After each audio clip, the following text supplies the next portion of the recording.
joy before me. Power belongs to God. Power belongs to God. Nothing too hard for God. Nothing too hard. Power belongs to God. Power belongs to God. Shalom, shalom, peace and blessings, family. We getting started with the show. Nothing is too hard for our God.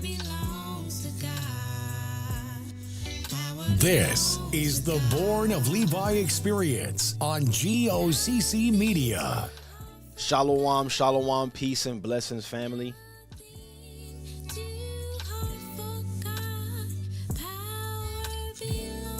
Please hit that like button on your way in, brothers and sisters.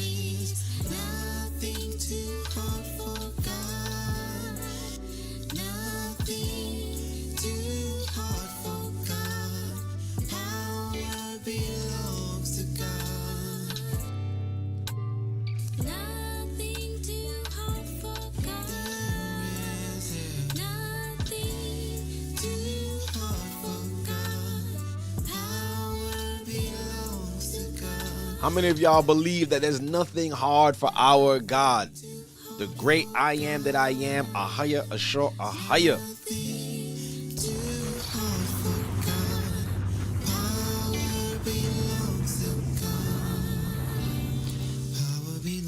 Yes, yes, yes. There's nothing too hard for our God, and his name is Ahaya. Come on, everybody. If y'all believe that, man, put a quam in the chat. Also, if I'm coming in nice and clear, put a quam in the chat for me, please. Do me that favor. We are back. Shalom, peace and blessings. Welcome to the Born of Levi experience here on G.O.C.C. Media. I'm your host, Deacon Hazak. And that song was Power Belongs to God from Living Room Praise. Just actually finally put it out as a single. All praises be to the Most High. Right? So that's, give me 1 second. That's actually streaming right now on all major platforms, so you guys could catch it. So much things in the works, but I'm so happy to be here. I'm happy that you guys are here. Thank you guys for putting the qualms in the chat. I see you. Thank you guys for coming in. And quick announcement real quick. This is for those of you guys who's wondering why am I on at this time. I said it before. This is my new streaming schedule, I guess, right now. Coming in at 12 noon, right? Early in the day, get you started with some information, right?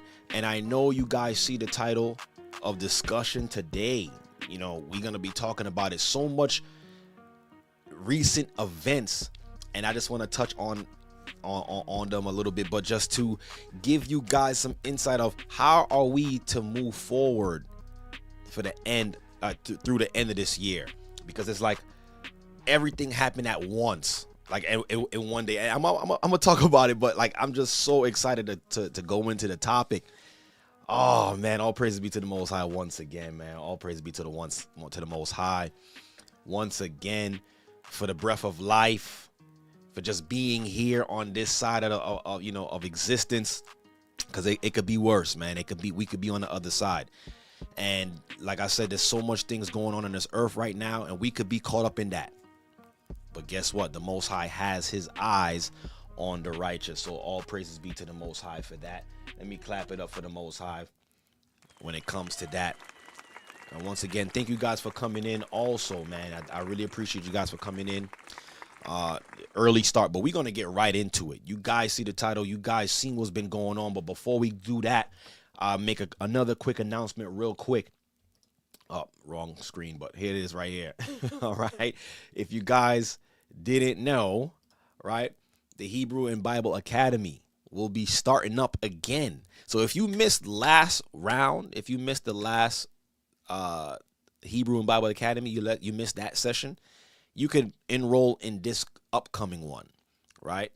November 10th, right? November 10th, Sunday, November 10th, we're starting an all new Hebrew and Bible Academy. You don't want to miss out on this, brothers and sisters. So much wealth of information. And the topic of this theme of this academy, you see it right here, is the academy's theme is the fall of the last empire. All right, the fall of the last empire. In-depth lessons on the path of the mark, the path to the mark, the return of the hidden gods. Listen, we're gonna talk about, the elders gonna drop it on you. All right, Daniel 7, the fall of America. That's a big one. And the fall of the last empire. Brothers and sisters, you don't want to miss this next Hebrew and Bible Academy. Guys, I'm telling you right now, you don't want to miss out. You don't want to not be involved, not be in the know. Because listen, we're living in a time where Bible prophecy is being unfolded. Bible prophecy as we speak is being unfolded, and the world have no answer. None of your top sages, none of your Christian apologetics, right? None of your imams, none of your top Jewish rabbis. Nobody have an answer for what's going on. But guess what? The Most High does. And we're going to be dropping it on you in the next Hebrew and Bible Academy. So, brothers and sisters, you don't want to miss this, right? So please enroll. historytimes.org. historytimes.org. So that way we could get this started. Give me 1 second. My screen is acting crazy over here. All right, I got you. Yes, sir. Oh, man. Interesting start to the month of October. Today is only October what? October 3rd. Interesting start to October. And from right now, we have literally less than 2 months of this so-called year, right? 2024 going into 2025.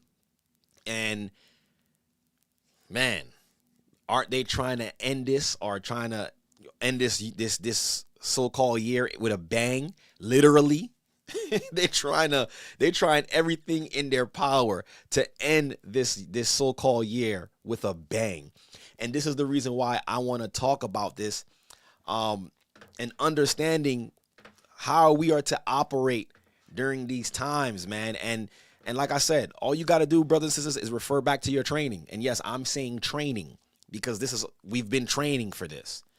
For those of you who's been in this understanding and been in this truth for 10 plus years, 5 plus years, right? This is all part of your training. The Bible was your training. All of them lessons that you came to at the Shabbats was training, was lessons. Now it was depending on how you do when the actual events take place, is going to show if you was actually applying the scriptures or you was just coming and just listening. It's all going to be revealed. Everything will be revealed. So, brothers and sisters, we've been trained for this. And matter of fact, I'm going to start with this. We've been trained for this moment. Matter of fact, we were all handpicked by the Most High to be here on this earth at this point in time. We were all handpicked. So I'm saying all that to say is that this is not for anybody to be fearful, to have doubt, to have disbelief during this time period. And I'm going to show you some scriptures that should help encourage you moving forward, because we see what's happening. We're all living through it. And we're all going to experience the same things. Maybe not on the same level because of the different geographical locations that we're all living in. But we're all going to experience the scourges that is coming upon the earth. But the Most High has a plan for his chosen. And you could only be chosen. Those who are chosen are those who have chosen a side. It should make sense. You could only be chosen if you chose a side. Some people say, or some people feel or say to themselves, like, I'm chosen because I know I'm an Israelite, or I know that I come from the house of Israel. Was that all it takes? Or is that all it takes for someone to be chosen? Or is that choice that you have to draw that line in the sand, isn't it Christ? Well, we're going to talk about it, right? And this is the reason why I want to start off with this. I want to read this with you all. I want to read this with you all just to set the stage as where I'm going with this conversation. And brothers and sisters, if you can, out on your way in, hit that like button. Draw the traffic, right? Because this ain't gonna be a long show. And the elders did such a great job breaking down what we all witnessed October 1st. So I'm in the book of, I just want to read this to preference what I want to talk about, right? Look at this. Let me move my face out the way so you guys can see the scriptures. So in the book of Romans 13, verse 11, it says, and knowing that the time that now it is high time to what? To awake out of sleep. Not yesterday. Not 10 years ago. Now. I'm going to read that again. And that, knowing the time, that now it is high time to awake out of sleep. For now is our salvation nearer than when we believed. I just want to leave that right there. And I hope that everybody that's watching this and that is hearing the sound of my voice understood what that scripture was speaking about. I pray that you all understand what that scripture just said. Put it right here again for you. For now is our salvation nearer than when we believed. That's talking about from when you first found this information, when you first believed in Christ, when you first found out that you was from the house of Israel, when you first made the decision to be baptized for the remission of your sins. Your salvation is even nearer than from that point in time. Because every day that passes with you in the truth, we're one day closer to Christ's return. We're one day closer to more prophecies being unfolded. We're one day closer. I hope y'all hearing me. We're closer. So just remember that time period when you first believed, understand that we are closer. So there's no time for you right now to fall back into sleep. And I'm telling you, this world right now is doing everything in their power to rock everyone back to sleep. With the whole Diddy trial. I mean, there was a, let me see if it was still up. For that Diddy trial on YouTube, he had his own segment. Let me see something. I just want to try to show y'all real quick. Like you see up here, where you could scroll through, there was a section. I think they just recently moved it. There was a section that was just titled Diddy, but it's no longer here. They must have moved it. All right. It was a whole section up here. He had his own section titled Diddy. Like why is that even news? Why should that even be news? But understand that this world is designed to keep us all asleep. It's designed for it. But blessed are your eyes because you can see, and blessed are your ears because you can hear. Brothers and sisters, just think about it. Look at all of the people throughout the four corners of the earth. And amongst those people that is on the earth, the Most High has chosen you to know his son. The Most High has chosen you to know this information. The Most High has chosen you to see what's going on and to operate accordingly. There's a lot of people right now who are scared. There's a lot of people right now who are confused. There's a lot of people right now who thought that they was gonna end their life in a nice retirement with a big old house and white picket fence, see their children go off to college, and that may not be the reality for any of us that's watching the stream right now. Our reality is day by day. I just want you guys to understand that. That's our reality. Our reality is actually day by day. Not saying that no one can plan, but you got to understand that our reality is really day by day. The book of James tells us that. Let me see. Let me pull that up real quick. As I'm talking to y'all, scriptures is just popping up in my mind, but I just want to confirm that with you guys. Let me go to the book of James real quick.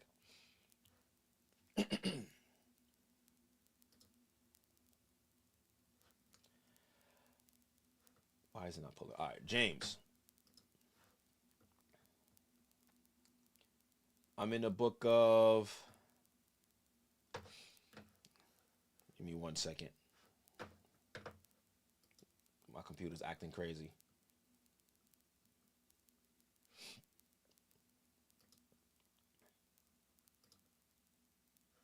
Okay. So, right here. In the book of James 4 and 13, right? Look what it says here. It says, "Go to now, ye that say today or tomorrow we will go into such a city, and continue there a year and buy and sell and get gain. Whereas ye know not what shall be on the morrow." So this is why I said what I said. Our reality is literally day by day. It says, "For what is your life? It is even a vapor that appeareth for a little time and then vanisheth away." Y'all get that, right? It's like a mist of air. That's how our life is compared to. "For ye ought to say, if the Lord will, we shall live and do this or do that. But now ye rejoice in your boasting. All such rejoicing is evil." Right? So literally, we have to treat this existence, treat this world day by day. And like I said, I'm in no case saying not to plan. That would be foolish of me to tell you not to plan. We have plenty of examples in the scriptures where our forefathers made a plan to escape famine, to escape evil, right? So when I say our reality is day by day, is just go to work every day. Go to your jobs, right? That pension that's there, you may not even be able to touch it. Don't bank on that pension. Don't bank on that 401k. Don't bank on Social Security. At the rate we're going, we may not even have no Social Security by the time we get to Social Security age. Some of us. I know for me. Like, I'm not even thinking about that. That's like to cry over money that you never had. It's kind of insane. Like, you never even had it, so why would you care? Why do you eat? You understand what I'm saying? Like, I'm not gonna be upset about money that I never had in my hand. Right? These are the things that the Gentiles seek after. If we get it, all praise be to the Most High. It is a blessing. If we don't get it, still all praise be to the Most High still. So our reality is literally day by day. And I'm saying that because we all woke up October 1st not knowing what was these things were going to happen. Excuse me. There was some warning signs, of course, as always, but for some people would just woke up and was blindsided by all of this news. Like yesterday I had a coworker. Matter of fact, let's go right into that. I had a coworker that I was talking to, and he had absolutely no clue. Am I lagging? All right. I think I am lagging. I do apologize for the lag. I'm noticing that I'm lagging for some reason, but all right. But I was talking to my coworker. I was talking to one of my coworkers yesterday, and he had no clue that this was happening. You guys can see it on your screen, right? He had no clue that this was happening. I'm trying to figure out why am I lagging.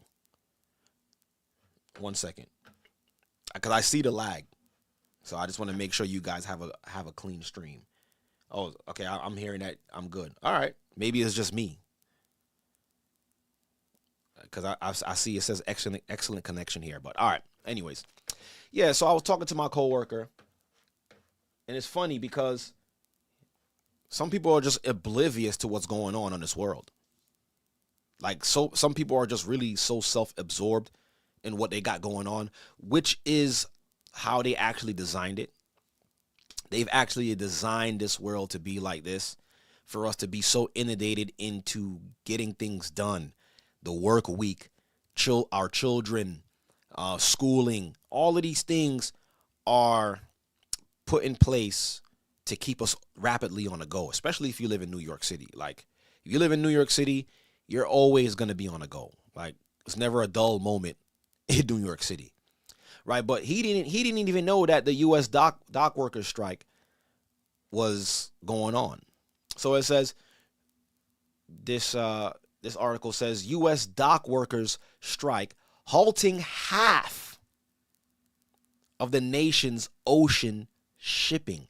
This is major news, brothers and sisters. Like, this is not like something that's like hearsay or conspiracy. Like, you know, there's a lot of videos out there where people saying, like, you know, and that's one thing. I hate those kind of videos with like the fear mongering titles. You got to be careful because you're next. Like, why would you put that title and then you wait and nothing actually happens? But this is not fear-mongering news. This is actually taking place right now. This is actual news. This is really happening right now. I can physically see this going on. Right? It says the ILA strike is the first such action by the union since 1977. And this is a strong union, a very strong union. And like I said, this happened October 1st. So it says U.S. Let me see if I could enlarge it, because I know it's probably tiny on your screen. If it's tiny on my screen, it's definitely tiny on your screen. Let me see if I can enlarge it. Give me 1 second. So I'll read it in the meantime. It says, all right, here we go. Much better. Should be better now. Yeah, here it goes. I know it was tiny. It says New York. It says U.S. East Coast and Gulf Coast dock workers begin their first large-scale strike in nearly 50 years on Tuesday, halting the flow of about half of the country's ocean shipping after negotiations for a new labor contract broke down over wages. So this is huge news, brothers and sisters. This is not some small little thing that's going on. So it says, get this out the way. It says, how much do port workers make? A look at the salaries amid an ongoing port strike. So let me read this real quick. It says members of the International Longshoremen's Association, representing 10,000s of workers across the Atlantic and Gulf Coast, went on strike at 12:01 a.m. on October 1st. The strike followed a union rejection of a final proposal for United States Maritime Alliance. So they was due for a new contract, right? With the new contracts always come with pay negotiations, pay increases, and some of you may think that it's about greed, but on whose end, right? and it gives a breakdown of what they make and what they're actually looking for. It says, why is this strike happening? One of the key reasons behind the current strike is the wage disparity between East Coast dock workers and their West Coast counterparts. So same union, but one side is getting a better contract than the other side. I wonder why is that? East Coast, West Coast thing. I'm still trying to understand why. I mean, we're all trying to survive. But anyways, it says the ILA workers earn significantly less. According to the contract that expired on Monday, ILA dock workers started at $20 per hour. And these people are operating $1 million machines that's carrying hundreds of thousands, hundreds of millions in products daily, and only making $20 per hour, starting with pay raising to $24 after 2 years and $31.90 after 3 years, and capping at $39 at the 6-year mark. So it will take them 6 years to make $39 an hour. But look how much labor they are going to get before, or they're going to have to do before they receive that increase. It says the ILA is now demanding, listen to this, y'all. The ILA is demanding a 77% wage increase. This is crazy. But is it really crazy though? I'm going to play a video and I'm going to try to break it down just a little bit, right? If time permits. But it says they're demanding, because I'm just going through this just in case if some of you guys don't know what's really happening, like what's the infighting about. So it says the ILA is now demanding a 77% wage increase over the duration of the new contract. Listen to this, y'all, with a $5 raise each year. Can you imagine your job, your current job right now, giving you a $5 raise every single year? A lot of us wouldn't complain. We'd be like, yo, I'll take that $5. You kidding me? It says under their proposal, workers would earn $44 per hour in the first year, $49 in the second year, and up to $69 by the final year. The U.S. Maritime Alliance offered a nearly 50% increase, which the ILA rejected. So they rejected this. Right? So now everything stops. And a part of me is still on the fence, but not really on the fence. Like, how convenient for them to go on strike on that particular day. And on that day, we noticed that something else happened as well too. I'll show it real quick. Right? We noticed that something else also happened on that day. Iran launches about 180 ballistic missiles at Israel. Look at that.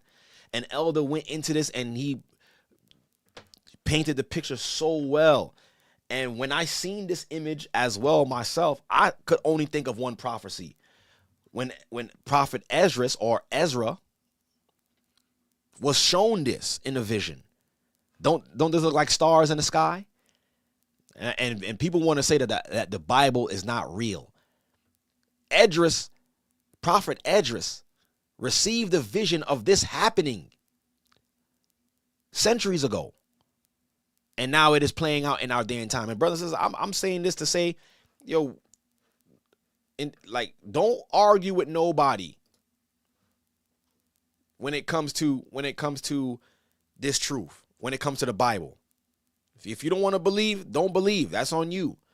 But we seeing real-time things happening, real-time prophecies happening. Look at this. This is not made up. This is real. This is happening. This is real events. And when did this happen? Published October 1st. Like, how convenient that these things happening on the same day. Or is it the Most High sending signs? Is it the Most High sending signs? So we seeing how things are gearing up. And guess what? Elections is like literally next month. Are they trying to throw something in the mix? pre-COVID? Like, are we going back to the COVID era? Like, I mean, I wanted to show this video as well. And the reason why I wanted to show this video, because I wanted you guys to understand something. Where are you? Let me show you this, guys. Let me show you this video.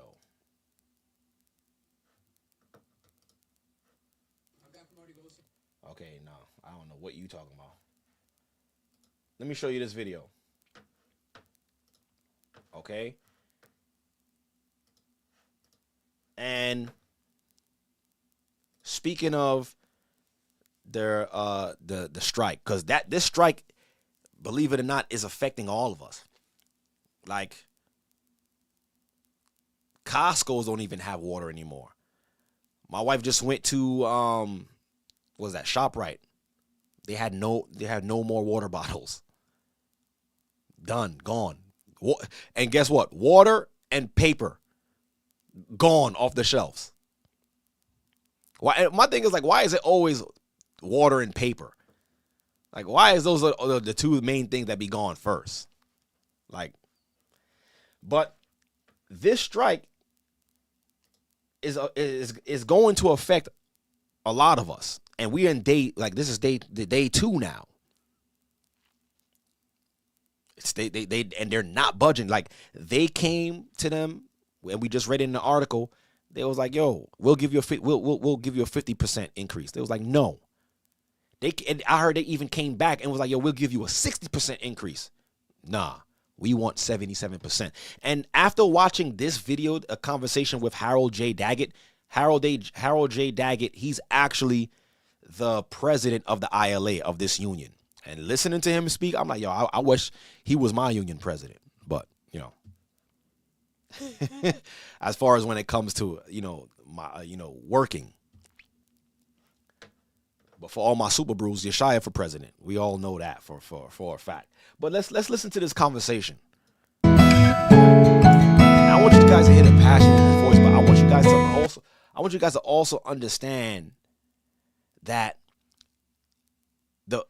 understand the power that we have as really the people. And this also showed me that there's a state of sleep that people were in, and now people are starting to wise up and be like, nah, we're not taking less than minimum anymore. Like the people in this world are tired. We're not the only ones that's tired, y'all. Like, of course, we have a lot to be tired for. We have a lot to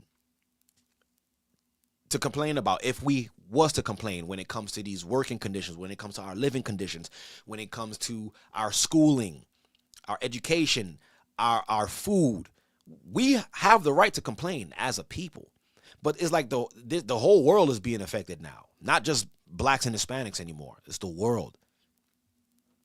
I find it fascinating. I believe you said you joined in 1967. Yes. You must have an incredibly unique perspective on how the industry changed in those years. You came on before containerization, and you were a young guy and in the family of this industry.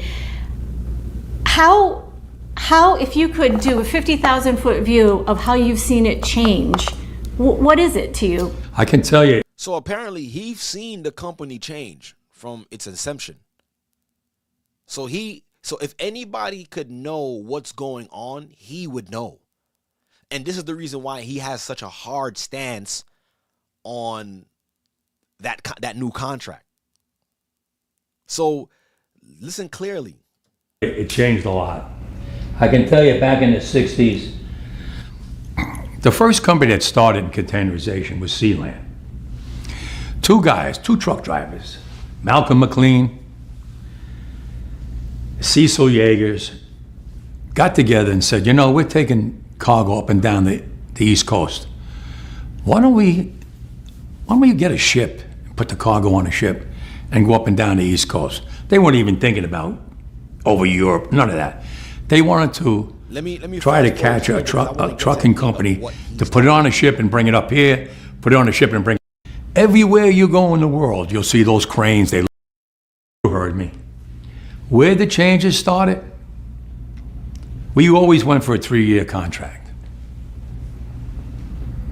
When my father, when I was a young kid, we went on strike for 25 cents. 25 cents. We went on strike in 1977 for 3 months for 80 cents. Fast forward. And I didn't even know that. In 1977, they went on strike for 3 months.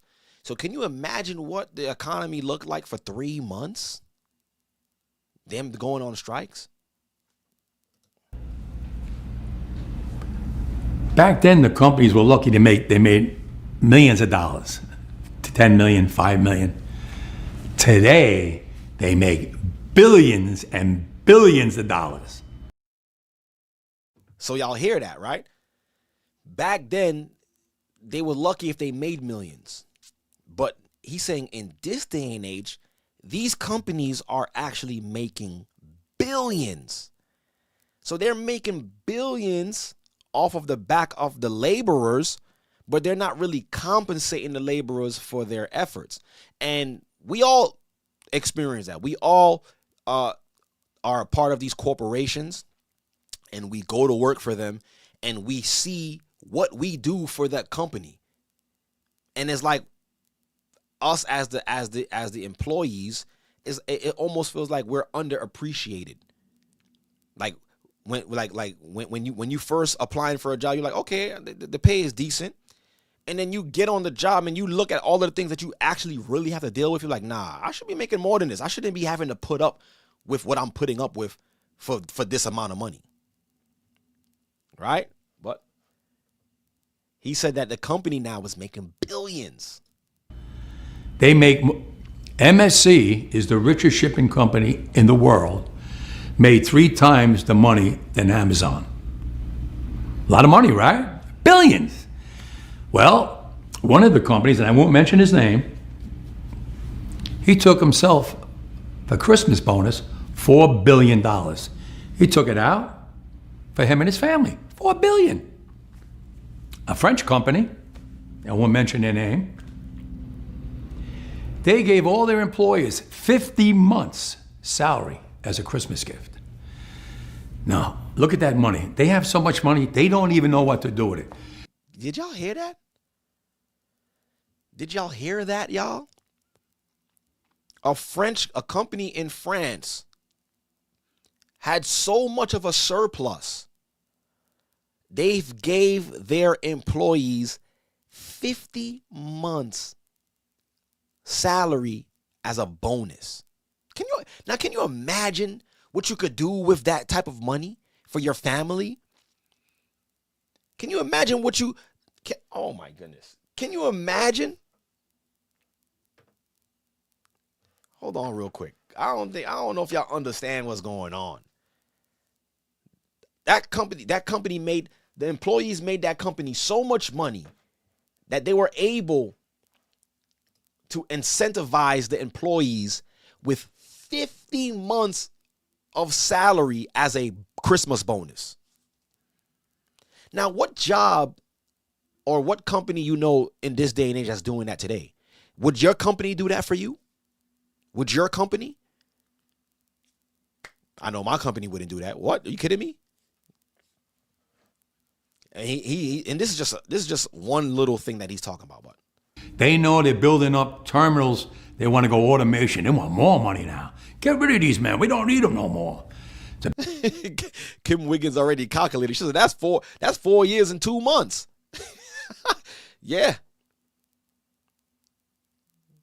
You get a bonus. You get an advance for 4 years, and guess what? You still getting paid on top of that when you come into work the next day and the next year, but you already got in a bonus. Like, come on. A big change going on. I've been fighting automation for years.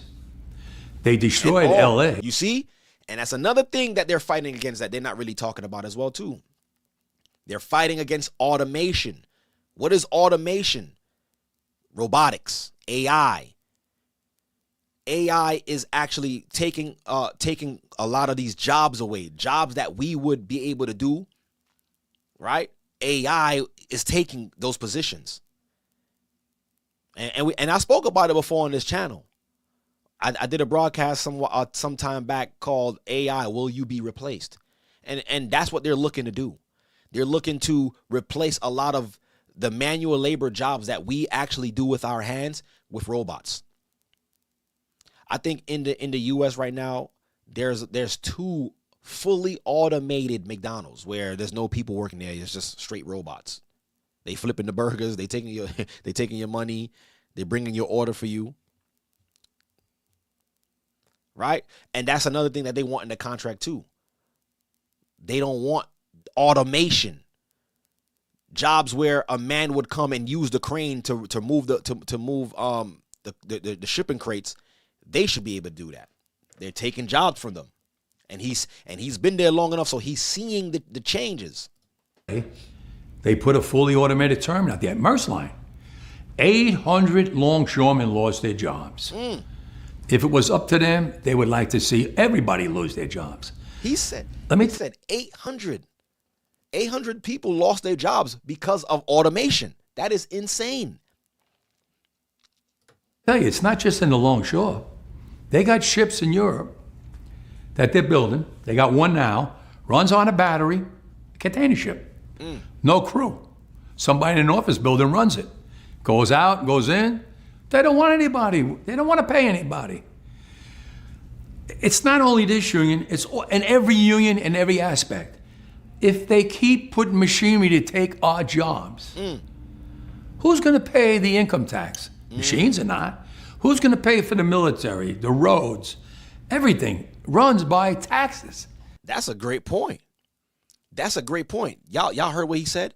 If they're putting these robots to take jobs that we usually do, who's going to pay the taxes?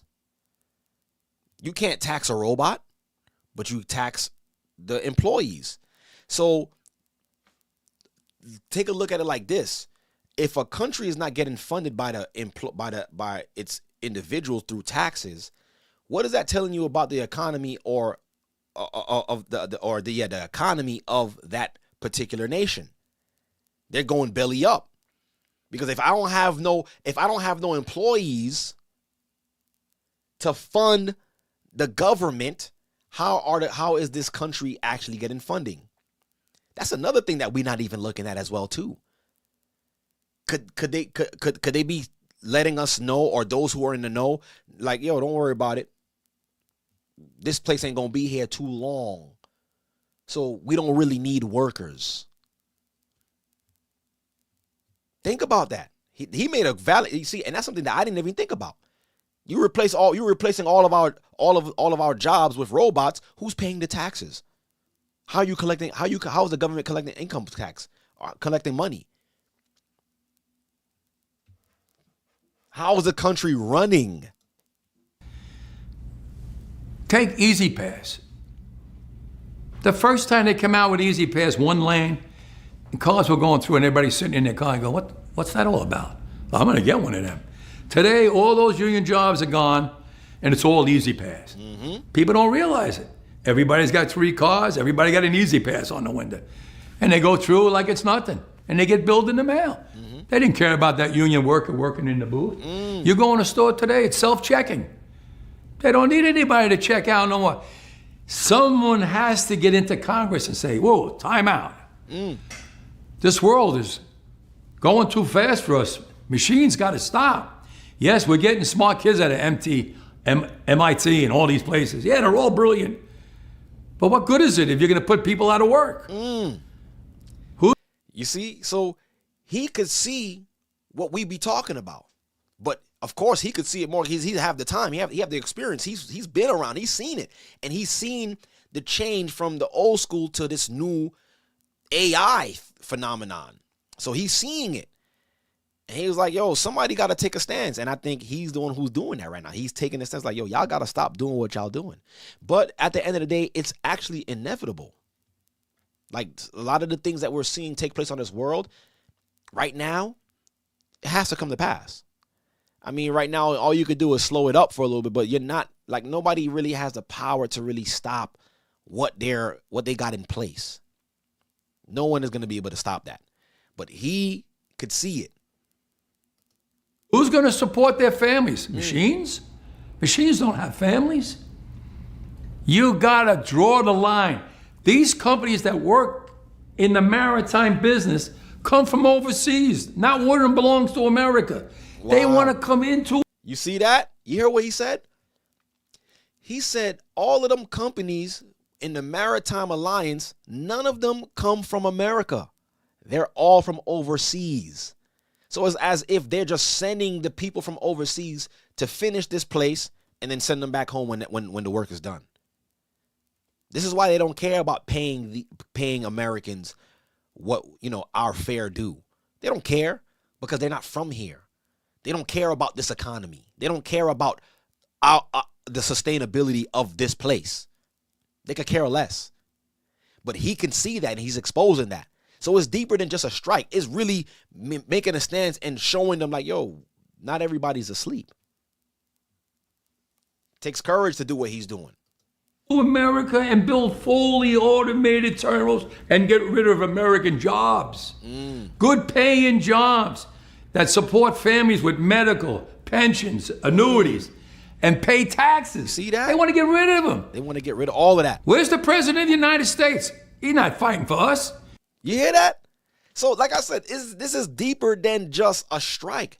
This is really having your voice heard. This is what he's doing. He said, he asked a question because no one is asking this.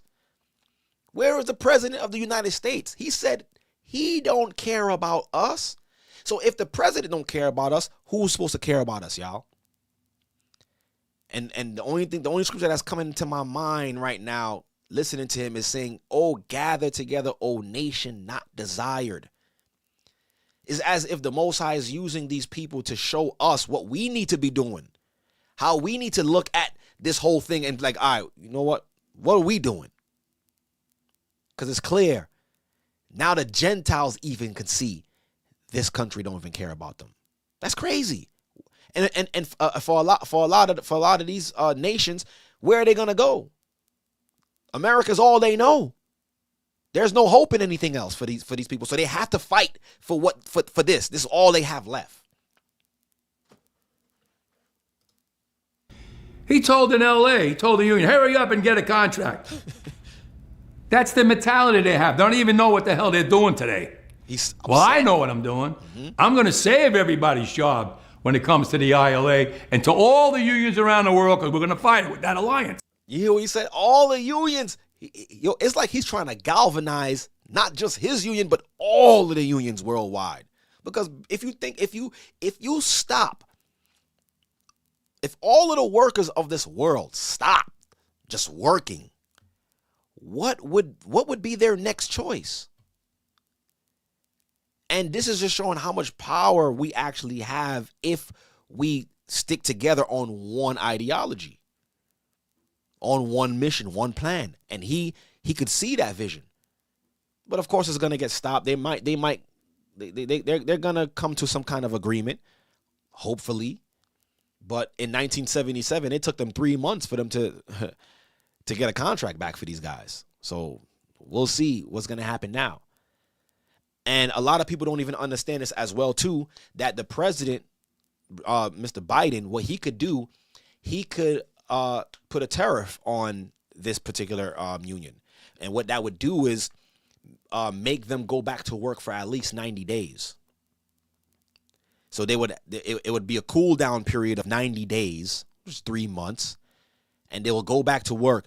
But, I'll let him tell it, But within that cool down period, it doesn't guarantee that production will go back to 100%. They can slow everything down 30%. And he said it in this interview. He said, well, in an hour we would probably move 30 containers. We'll slow that down to about 8 containers per hour. So he know what he's doing.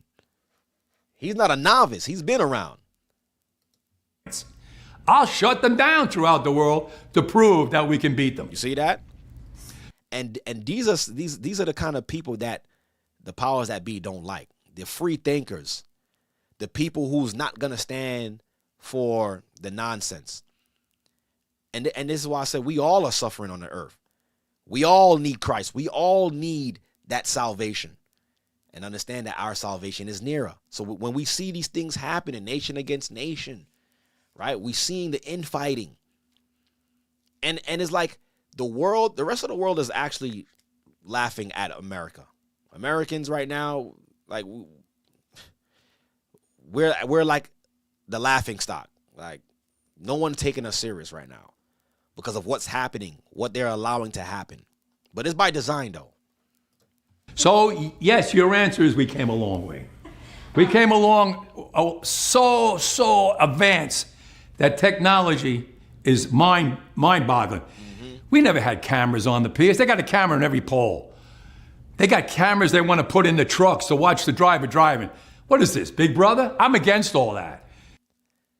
But the thing is, they're doing that in every job now. It's like these companies do this like to look for reasons to try to fire you or take money from you, give you days in the street.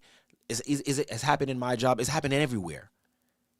So there is an effort to stop what's going on amongst Americans, stopping us from progressing, whatever it is, putting tight holes on the people, whatever it is. He's against all of that. I'm against that. A man can't even breathe without a camera looking at him. That's not right. What about, there certainly must be, since 1967, elements of technology that have been good for the industry. Technology that's been good for the industry. Let me fast forward because this is a 17-minute interview. I advise you guys should watch it. Just listen to him.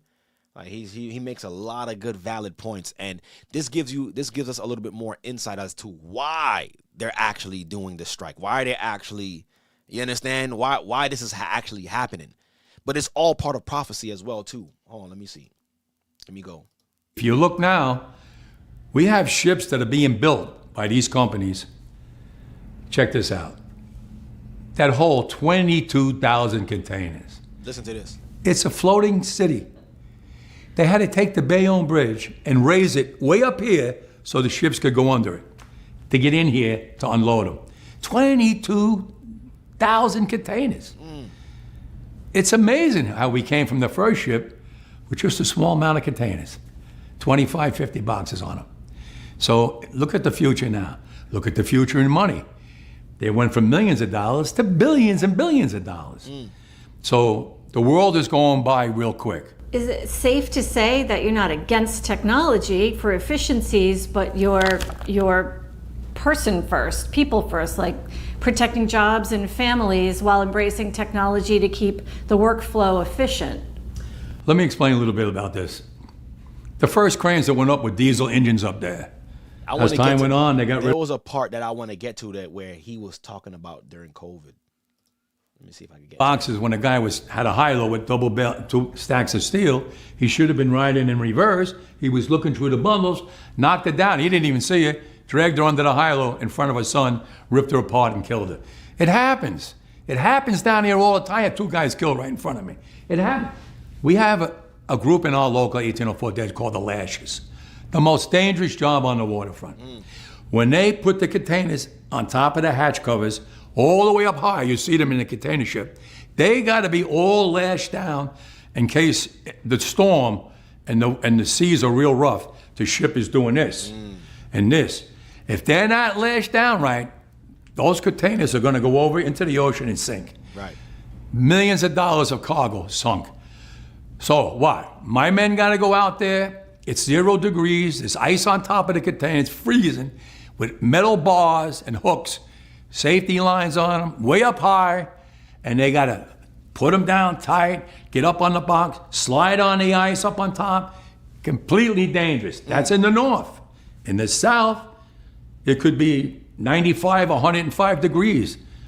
Soaking wet down there. They got a guy that goes around, they call him the water boy, giving water to the men so they don't dehydrate. Or the ones that work in the hull of the ship, they get water. It's different elements. You have us here in the north, Canada. You have from Virginia down all the way to Houston. Hot. Florida, everything's hot. Different elements. Dangerous job. We've had 17 people killed in the last 3 years. Oh, man. That's 17 people that didn't come home. We just had a kid killed in Houston. Young kid, a big roll of paper, weighed a ton, rolled off on top of him, killed him. That's why I fight. I fight for jurisdiction. I fight for safety. I fight for these to be compensated with good salaries. Listen to this. These companies are making billions of dollars. They should take us along. We brought them to where they are. Now they want to get rid of us? That's not fair. Not fair at all. And this union's been around close to 200 years. So you could... You see that? He says it's not fair. The only reason why these companies could make billions of dollars is because of men like him. People like us who's working the jobs that they don't want to work. And now the thank you that these people are getting is, all right, we don't need you. Thank you for your service. We got robots now to do what you can do. It's kind of insane. See why I'm always fighting. Why do you think you haven't had to strike since then? Because you had leaders like me, and the companies got smart and said, we don't want to go through another 3 months strike. Let's negotiate. Part where he's talking about Into the future, from Canada to Maine to Texas, Great Lakes, Puerto Rico, now the Bahamas, everybody went to work during COVID. Yeah, right here. Nobody stayed home. This is what I wanted to The get. virus, we all got sick with the virus. Listen to this, y'all. I want a piece of that for my men, because when they made it was a lot of money compared to 80 cents for 3 months. This is So the we last problem. negotiated in good faith. We went with 6-year contracts. And we got $1 raise, $1.50 raise for 6 years. It was great. It was a lot of money compared to 80 cents for 3 months. But today's world, it's changing into the future. They're not making millions no more. They're making billions. And they're spending it fast as they make it. I want a piece of that for my men, because when they made their most money was during COVID. When my men had to go to work on those piers every single day, when everybody stayed home and went to work. Not my men. They died out there with the virus. We all got sick with the virus. We kept them going. From Canada to Maine to Texas, Great Lakes, Puerto Rico, now the Bahamas, everybody went to work during COVID. Nobody stayed home. Well, I want to be compensated for that.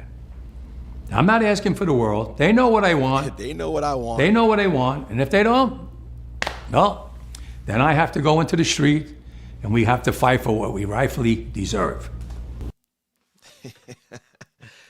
So I wanted to play that to show y'all both sides of what's going on, because the media will tell you their side of what's going on, but this is where it's actually coming from. And a lot of us who have jobs that are essential to the city that you live in, like especially me for myself, I worked through COVID. I didn't get no days off. I had to work through that, and I didn't get compensated. There was certain companies that were getting what's called hazard pay. My company, we didn't get none of that. The federal government did give a stipend to the employers or to the companies for for COVID, title it as hazard pay, but that never came to any of the employees. My union didn't fight for none of that, but here he is, he's fighting for that, and he's letting it be known, like, because brothers and sisters, think about it. Without these people, none of us will be able to get anything that we see on these stores, on the shelves. So it's because of their effort why we have what we can purchase in these stores. And one thing that came to my mind, I'll come back to this video, because like I said, this video, if this video wasn't inspiring to you or to anybody who's seen him speak, and mind you, he did this interview 3 weeks before the strike. So this was in the books. They planned this already, like, and they already knew that the contract, there was up for a contract and they weren't willing to negotiate. So this was 3 weeks ago that this conversation happened. And what come to mind, and just thinking about everything that took place October 1st, the strike, the longshoremen's port strike with the dock workers, October 1st, Iran striking Israel, October 1st, and also I didn't speak about this yet, but this on the screen, I'll put it on the screen real quick so you guys could see as well too what happened in Asheville, North Carolina with the flooding, right? And it's crazy because the media is not really covering this. It's like they're trying to keep it low, but it was some massive flooding that happened in North Carolina. So, my thoughts and prayers goes out to all of the family out there. And I know that even some people in parts of Georgia got affected by this as well too. I know our sister out there with the officer who got affected, and they have that beautiful homestead, humble homestead, right? You can follow them on Instagram. They got affected out there, and I think everything is better now. I think they have lights now, I believe, but they were affected by this storm. So, latest news on the Asheville flooding, everything to know about what's happening in West North Carolina. And this happened when? October 1st. So like these three major events happened on the same day. And I'm not gonna say that this was orchestrated. And even if it was orchestrated by the hands of man, the Most High is allowing it to happen. So I'm taking those three events as signs from the Most High, because this is what came to my mind also when I was analyzing what was going on in this. And this shows me that the Most High, when he says something, he will actually show you that it's possible. I can do what I'm saying I'm going to do. Right? Look at this. I'm in the book of Revelations. Look, this scripture came to my mind. I'm going to share it with you all. Revelations 17. Look at this. Well, I'm gonna start at verse. We'll start at verse 15. It says, "The merchants of these things, which were made rich by her," and this is exactly what he was talking about. How these companies, and first of all, we understand they're not American companies. These are companies from overseas that's coming over here and making money off of this place. This is why they don't care about the people of this place. It's all prophecy. I was even looking at that on that scale, and he was dropping it, but we can confirm it with scripture. He said that these companies there, which is not from America, they're from overseas, they're making billions. And they're not compensating their workers, which is insane, which is not fair.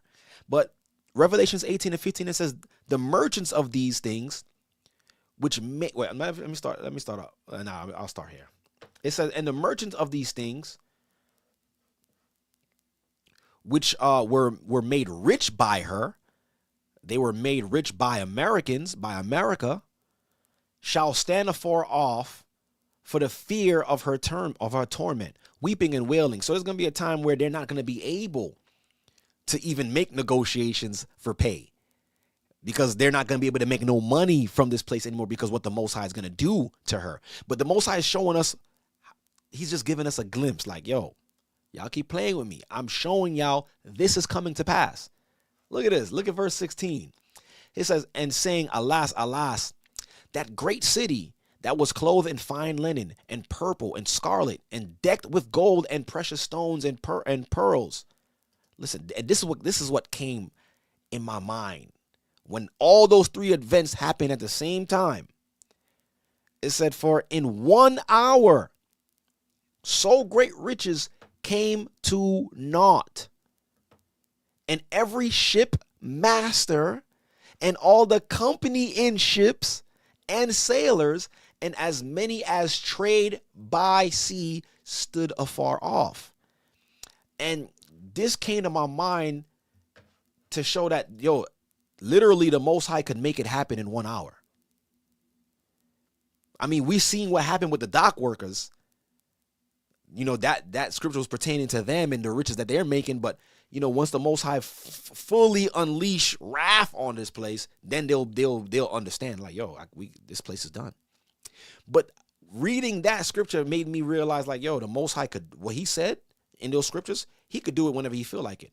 And I believe he did, like, he orchestrated that. The Most High allowed those events to happen all October 1st to give us insight, to let us know, like, yo, remember what the scripture said. In 1 hour, I can do this. Literally, the Most High could bring this whole thing down in an hour. 3 events in 1 day. So it's not far-fetched. When the scripture says something can happen, it could happen that way. I'm like, yo, this is like, you can't make this stuff up even if you tried. Even if you tried, you couldn't make this stuff up. Let me go back to this. Even if you tried. And brothers and sisters, continue to hit that like button on your way in. Continue. Let me show y'all. Let me show you. Let me show you the rest of this. This part, I love this part of the interview. That's why I want to show this. Coming in. Well, you know, if there was an explosion on a ship, maybe I can get the money. Listen, you're supposed to be. Well, this is when he was talking about what Joe Biden told him. He actually spoke to Joe Biden. And Joe Biden was like, yo, we got the, like, when that bridge went down in Baltimore, Joe Biden was like, yo, we got the money to fix the bridge. And he looked at Joe Biden, he was like, yo, okay, that's good. But what about my men? I got 900 men that's laid off right now. You don't have anything for them? He's like, well, we don't got it. I'm gonna fix the bridge. But these men are not working. So it goes to show you, this is why he could say what he could say, because he experienced it from the horse's mouth. Like, he knows that these people do not care about us. But okay. Plus, they were allowed to go to unemployment. And all the ships were just. Guys who sell cars can't sell cars. What's going to happen? I'll tell you. First week, Hold on. be all. Right here. When my men hit the streets, from Maine to Texas, every single port will lock down. You know what's going to happen? I'll tell you. First week, be all over the news every night, boom, boom. Second week, guys who sell cars can't sell cars because the cars ain't coming in off the ships. They get laid off. Third week, malls start closing down. They can't get the goods from China. They can't sell clothes. They can't do this. Everything in the United States comes on a ship. Y'all hear that? They go out of business. Revelations 18 right there. He said everything that comes into the U.S. comes through a ship. That Revelation 18 shouldn't be slept on. It's like the Most High is actually giving us a glimpse as to how that's gonna happen. And it's profound. It's actually profound that the Most High highlighted them in Revelations 18. Christ highlighted them. I mean, let me just, I'm gonna come back to the video again, but I'm just blown away. Right? Look.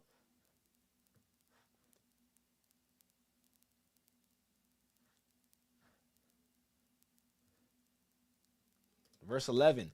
And the merchants of the earth shall weep and mourn over her, for no man buyeth their merchandise anymore.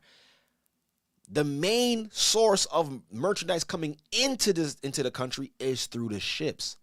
And it's profound that the Most High, that Christ pointed out how the economy will get affected, how the takedown of this place would happen, and we're seeing a glimpse of that. The merchandise of gold and silver and precious stones and pearls, linen, all of these things, They all come from the ships. Wood, brass, and iron, marble, and cinnamon. Look at this. The merchant of these things, verse 15, which were made rich by her, shall stand afar off in fear of her torment and weeping and wailing. Verse 17, for in one hour so great riches is come to naught, and every shipmaster and all the companies and ships and sailors, and as many as trade by sea stood afar off. So we're getting a glimpse, right? We're getting a glimpse of this takedown. We're literally getting a glimpse of it. Let me go back to the video now. We're getting a glimpse. All right, let's go back to this. Business. Construction workers get laid off because the materials aren't coming in. The steel's not coming in. The lumber's not coming in. You see that? It's like the Most High put a spirit on him to say this. That's what I'm saying. This is deeper than what a lot of us think. It's like the Most High put it. We just read that in Revelations 18. You see, the steel is not coming in. The lumber is not coming in. We just read that. They lose their job. Everybody's hating the longshoremen now because now they realize how important our jobs are. See? Now I have the president screaming at me, I'm putting a Taft-Hartley on you. Go ahead. Taft-Hartley means I have to go back to work for 90 days. That's a cooling off period. Do you think when I go back for 90 days, those men are going to go to work on that pier? It's going to cost the company's money to pay their salaries. Well, they went from 30 moves an hour maybe to 8. They're going to be like this. Who's going to win here in the long run? You're better off sitting down and let's get a contract and let's move on with this world. And in today's world, I'll cripple you. I will cripple you. And you have no idea what that means. He said you have no idea what that means. So the Most High has given us a glimpse of how this thing could happen. So now what does this mean for us? How are we supposed to maneuver with this? This is no time for us to be rocked back to sleep. And we know there's a lot of people, and look, I'm telling you right now, this Shabbat, classes is going to be packed. And I'm already putting it out there. From this strike that just happened, Iran hitting Israel, prophecies being unfolded, the flooding, watch. And my outcry to those of you guys who's coming, don't just come to see what's happening. Remain. Stay put. You shouldn't let a little disaster, a little shaking up make you feel like, oh, I got to get myself right now. You should have always been having yourself right, because we all fighting. We all in the same turmoil. We're all struggling. So what makes me different from you? Everybody got to have what's called resilience. You got to be resilient. That's what it calls for. Because you know why? They're doing everything in their power to keep us in a stupor, to keep us in a standstill. And this is why I said we cannot afford to go back to sleep. I didn't go there. Right here. I want to show you this. And I had no clue that this was a cartoon that came out 2 years ago. But let's take a look at this. I'm throwing this in there. I'm just throwing this in there because I want you guys to see, while all this is happening, Satan is still working in the background. Mom, get it? Your dad is the devil and you're the Antichrist.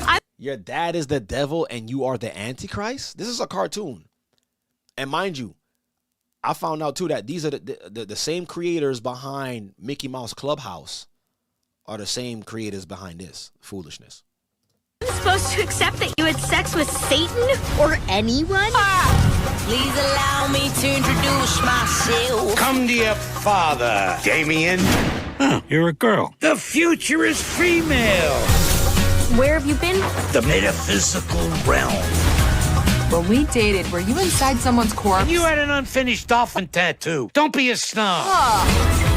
She says I lied to protect you. She sounds like a bitch. That's what I said. Hey, look at me. I'm bad grandma. What do you make of this thing? Biblical or the media?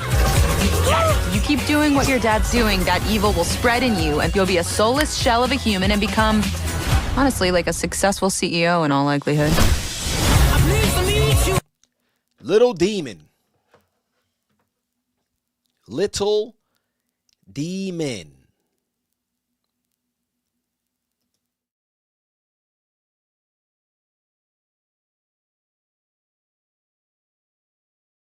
What's happening in the world?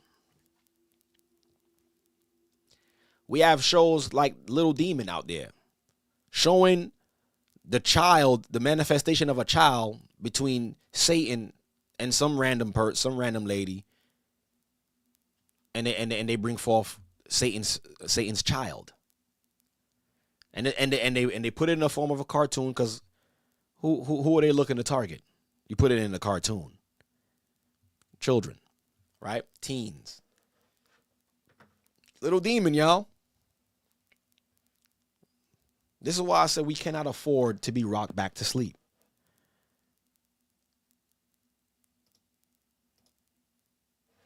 Little demon. Can y'all? Yeah. What? Like, I would have never thought that I would be living in a time period where Satan would be glorified. Like, it's almost insane to me.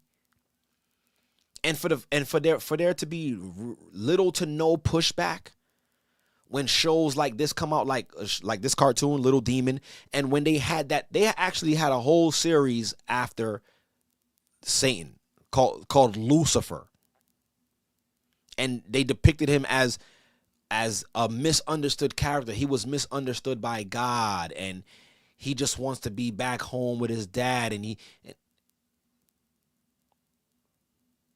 had a show called Lucifer. You got this show called Little Demon. Like, no pushback. I never thought that we would be living in a time where Satan would be glorified, where Satan would be magnified to this extent. I mean, at this point in time, they might as well roll out their God. Like, who else are you serving? You're not serving the God of Abraham, Isaac, and Jacob. You're not serving the God of the Bible. So you might as well roll out who your God is. And the fact that people are not pushing back, it's actually showing the powers that be where we at with the people on the earth. What are they willing to accept? When there's no pushback, they're like, all right, we know that we know that the people are primed to accept anything that we give them now. COVID was one of the main testing grounds. Yeah, just put the mask on. To this day, people are still walking around with masks on. And we about to be 5 years since that happened. 5 years ago, that happened. People still walking around with masks on, making sure they masked up before they go into certain buildings. I'll just be looking at them like, they got you. They got you. So this is where we at. This is where we are, brothers and sisters. Let me read this. So now, what does it mean for us? Is there something else I want to pull up? Was there something else that I wanted to pull up? All right, so now that's it on that. Let me do this now. So what did this mean for us? Showing like how the Most High really literally showed us that he could make this thing end in an hour. He not playing.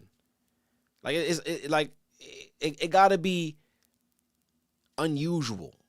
Like for those who are watching the news, to see these three major events, and it's probably way more that happened that we probably not even privy to, but these three main events take place on the earth and don't make anybody question what's happening.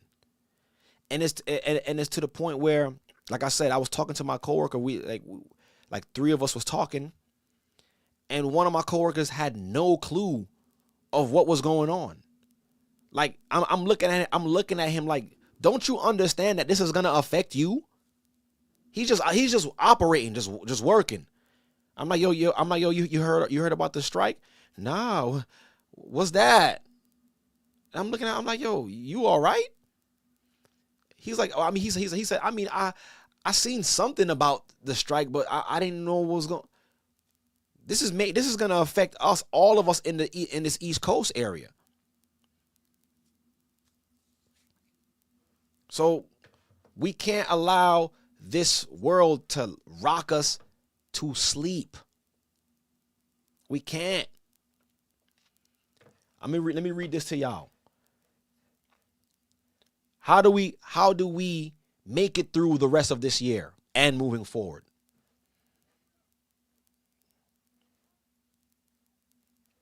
How do we make it through? Look at this.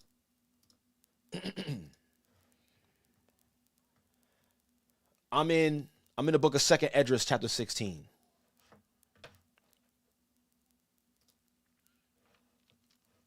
Let me get my face out the way so that way you guys can see me or see the scriptures, not me. 2nd Esdras 16 and 74. Hear, O ye my beloved, saith the Lord. Behold, listen clearly. The days of trouble are at hand, but I will deliver you from the same. So the Most High is relaying this message to those that he love. Okay? And he's telling those that he love, be ye not afraid, neither doubt, for the Most High is your guide. And brothers and sisters, let me also say this as well. Do you guys know that there is a judgment for the fearful?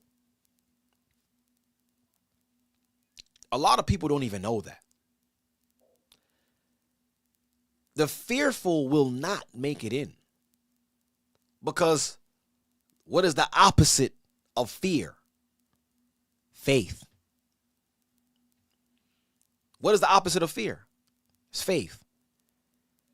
It says faith, without it, it is impossible to what? To please the Most High. So the opposite of faith is what? Fear. So that means there is a judgment for the fearful. It tells you that in the book of Revelations. For the fearful and the unbelieving and all liars will have their part in the lake of fire. That's what it tells you in the book of Revelations. I'm not just saying this out of nowhere. So there's a reason why the Most High is saying, be not afraid, neither doubt, for God is your guide. Let me continue. And what? And the guide of them who keep what? My commandments. So these are those who he will be guiding. And the guide of them who keep my commandments and precepts, saith the Lord God. Hear this now. Let not your sins weigh you down. These are the people who are reluctant in staying in their sin. You know you're dealing with something, but you refuse to change that. And you're making excuses. The Most High is not your guide. You will not be guided during this time. We all have the free will to make that choice. We all have that free will to be like, you know what? I need to change. It's only you stopping yourself. He said, let not your sins weigh you down, and let not your iniquities lift up themselves. Woe be unto them that are bound with their sins and are covered with their iniquities, like as a field is covered over like bushes, and the path thereof covered with thorns, that no man may travel through. Y'all see that? So it's crystal clear how we are supposed to be approaching the rest of this year and moving forward. What else are you going to do? The main thing is not to fear. It's nothing to fear. Seeing these prophecies unfolding is understanding that our salvation is nearer than when we first believe. Matter of fact, I'm going to go back there and read that again. I have to, because there was more in there that I wanted to read, but I purposely did that to save it for the end of the broadcast, or towards the end. I'm in the wrong book. 1 second. Right, here we go.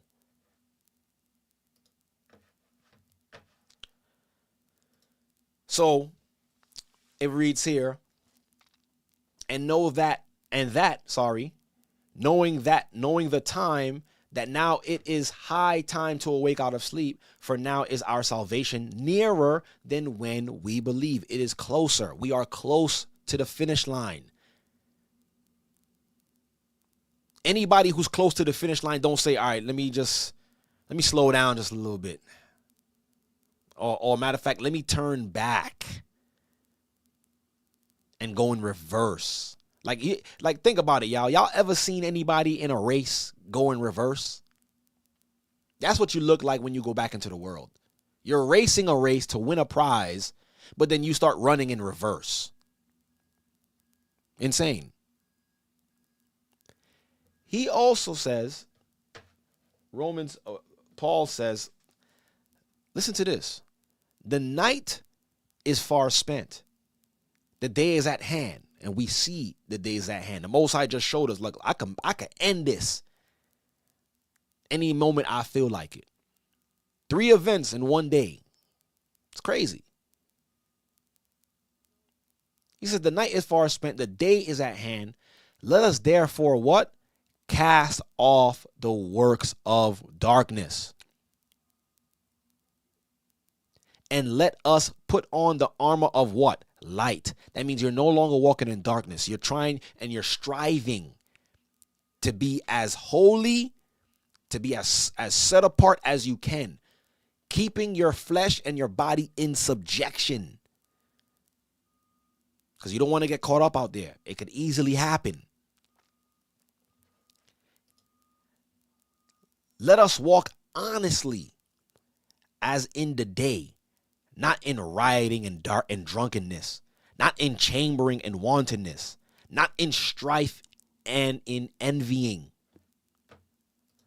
But put ye on the Lord Yeshua Amashiach, and make not provision for the flesh to fulfill the lust thereof. What does that mean to make provision for the flesh?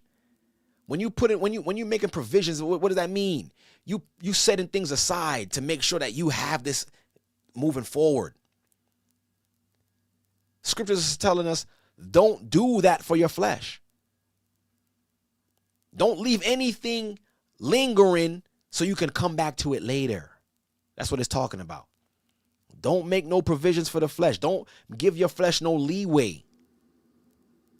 Because if you let it, it's gonna take you. This is why it's a fight. It's a battle. And the closer we get to our salvation, the harder it's going to be. The more access we're going to have to sin is going to be more accessible. It's going to be more in your face. But you got to be able to withstand the wiles of the devil. You have to. It's upon you. Refer back to your training.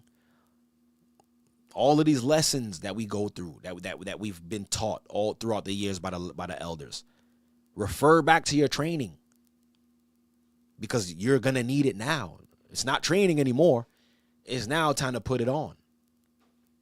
And everybody, and I want to say this as well too, like everybody young and old, especially for the younger generation who's in school and pursuing these careers and working a job and have hopes of retiring, right? Understand that we gonna need you. When I say we, I'm talking about the church. We gonna need y'all to start expanding your skills as far as survival.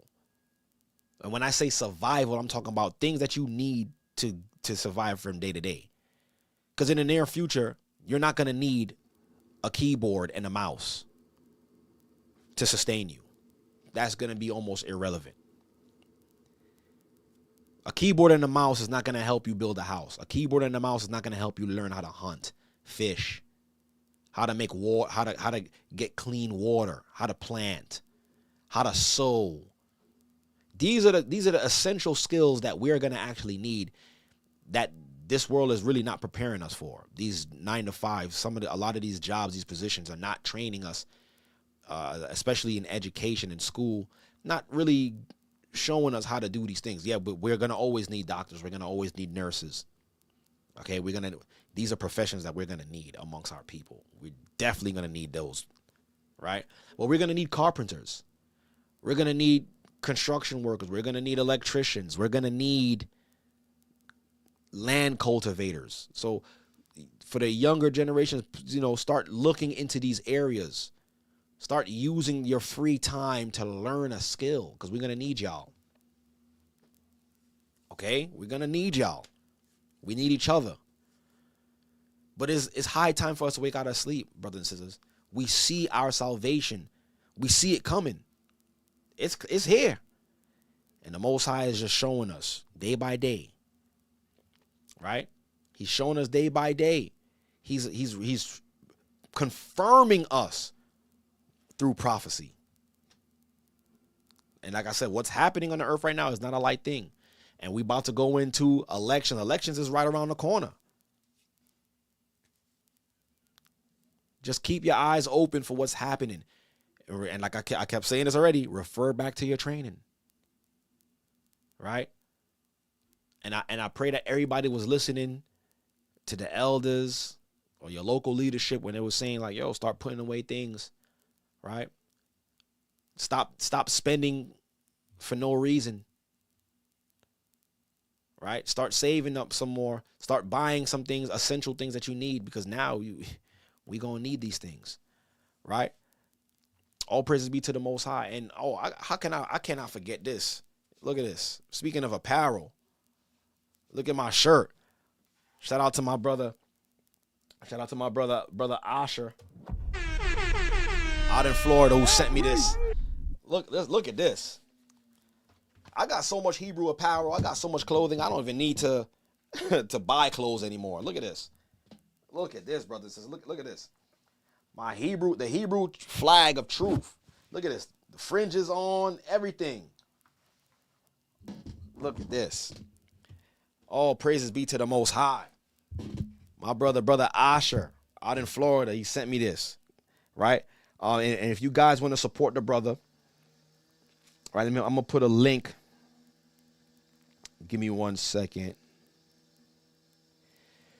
I'm going to put a link to his website in the chat so you guys could cop. It's judahclothing.com. I'm gonna put a link in the chat so you guys could have it real quick. Give me 1 second.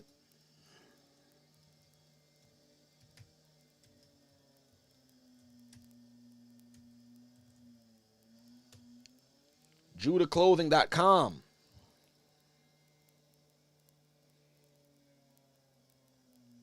So you guys see the link on in the chat. I'll pin it to the chat so that way you guys could go and check him out and support our brother with his clothing line. Beautiful clothing. Him and his son, they designed these things. So I'll praise the Most High for that, right? So we gonna need y'all, brothers and sisters. We need each other. And like I said, our salvation is nearer than when we first believed. Clap it up for the Most High. Praise the Most High that we got eyes to see, ears to hear. Listen, don't let this world rock you back to sleep. Don't. All right? Listen, we see the things unfolding. We see what's happening in the world. And like I said, my advice to those of you who are on the fence, my advice for those of you who are on the fence and don't know what to believe, where to lean towards, who to trust, who to listen to, listen, follow Christ. All right? And not just follow Christ. If you come into the church, follow the men that the Most High put in position to lead you to Christ. Like Paul said, be ye followers of me as I am a follower of Christ. And I highly doubted that any man or any brother in position in this church is not following Christ. If a brother was not following Christ, I wouldn't expect you to follow him. But if every brother in this church, and especially if part of leadership, are following Christ, do what Paul said. Be followers of that brother as he is a follower of Christ. Understand that these leaders, these shepherds, we're there to watch over your souls. Now the question is all upon you if you want your soul to be watched upon. And you basically could tell us by how you act and what you say. Just always question that. Always question and ask yourself, does this person have my best interest at heart? Is this person leading me to Christ? And if the answer is yes, if this person is leading you to Christ, if this person is following Christ, be obedient. Right? For all of the leaders care for your soul. Right? I'm telling you, at the end of all this, we're going to be a place of refuge for the world. I wholeheartedly believe that. Right? And I'm not going to go into too much details of how I know that for sure, but I 100% believe that with my whole being. All right? A lot of us will be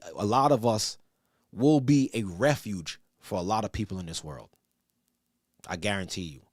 But we got to stay the course. Right? Have faith. Believe. Don't fear. Fear is not of the Most High. Doubt is not of the Most High. Right? Anxiety is not of the Most High. But love is. It says, perfect love casteth off all fear. Right? So all praises be to the Most High. I just wanted to share this broadcast with y'all. And it was, like I said, it wasn't going to be long, but it was going to be informative. Man, I really appreciate you guys for coming in. Thank you guys for hitting that like button and share this broadcast with your friends and family and let them know what time we on. Right? We see the times.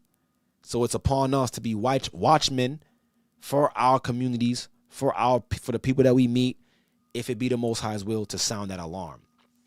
So brothers and sisters, it's been fun. This is my time, right? I hope and pray that you all have a blessed rest of your day, right? Tomorrow we going into Friday, which is the Sabbath prep. And Most High willing, hopefully I see you all at the Shabbat. Well, not all of you, but those who I congregate with, I'll see you at the Shabbat. And if you are coming to the Shabbat, come with the spirit of joy, right? To want to change, to want to help, to want to learn, and to want to remain. All right? It's not time to go back in the world. Like I said, you never seen someone in a race start running forward and then about face and then run the opposite way in a race. It doesn't work like that. We all race. We're all racing to obtain that prize. Right? So all praise be to the Most High. Peace and blessings. Shalom, bless you all.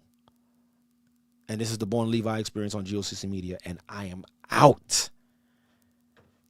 Most High willing, I'll see y'all next week. Keep your eyes open. Eyes open. Watch and pray. Shalom. Bless you all.